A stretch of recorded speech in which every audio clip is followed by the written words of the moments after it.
جو شخص اپنے بھائی بندوں کے ساتھ ظلم کرتا ہے اس سے کوئی محبت نہیں کرتا، اور جو شخص اللہ تعالیٰ کے ساتھ انصاف سے برتاؤ نہیں کرتا اللہ تعالیٰ اس کی قوت اور طاقت کو زائل کر دیتا ہے۔ جس شخص کا ظلم حد سے بڑھ جاتا ہے اس کی سلطنت کو زوال آ جاتا ہے۔ نعمت کے زائل کرنے اور عذاب میں جلدی مبتلا کرنے میں ظلم پر اصرار کرنے سے بڑھ کر کوئی چیز زیادہ مؤثر نہیں۔ علم حکمت کا پھل اور اعمال کی درستی اس کی شاخیں ہیں۔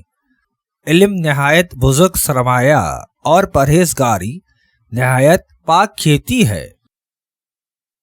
علم کا سر اخلاق میں امتیاز پیدا کرنا ہے اور اچھے خلقوں کو ظاہر کرنا اور بروں کا قلع کما کرنا ہے۔ اللہ تعالیٰ اس پر رحم کرے جس نے اپنی حیاتی سے موت کے لیے فنا سے بقا کے واسطے اور دنیائے فانی سے آخرت باقی کے واسطے کچھ کما لیا۔ اللہ کا کلام سن کر اس کا اثر دل پر رکھو، اس کے عذاب سے کانپ کر نیک عمل کرو، نیک اعمال میں جلدی کرو، جاہلیت کے فخر سے پرہیز کرو اور اپنی حمیت کی بڑائی سے باز رہو۔ یاد رکھو بے شک دن اور رات میں تیرے کام پورے نہیں ہو سکتے، بس تو کچھ حصے میں کام کر اور کچھ حصے میں آرام۔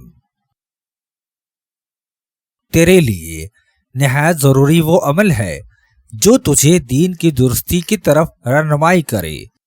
جنت صرف خواہش آرزو سے ہاتھ نہیں آتی اور روزی محض غنی بننے سے حاصل نہیں ہوتی۔ اپنے بڑوں کے ساتھ لڑائی جھگڑا نہ کرنا، اپنے سے چھوٹوں اور محتاجوں کو ذلیل نہ سمجھنا، جو کام اپنی طاقت سے زیادہ ہو اسے شروع نہ کرنا، زبان کا دل سے اور قول کا فعل سے مخالف نہ ہونا، جو بات پوری طرح معلوم نہ ہو۔ مال جمع کرنے والے لوگ جیتے جی مر چکے ہیں، اور اہل علم کا نام جب تک دنیا قائم ہے باقی رہے گا۔ کو ان کے بدن آنکھوں کے سامنے موجود نہیں، مگر ان کے علوم دلوں کے اندر محفوظ ہیں۔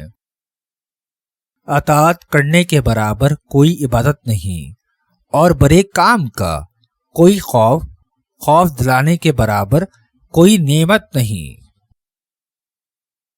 یاد رہے خالص عبادت یہ ہے کہ انسان محض اللہ تعالیٰ کی ذات سے امید رکھ کر اپنے گناہوں سے ڈر کر کرتا رہے۔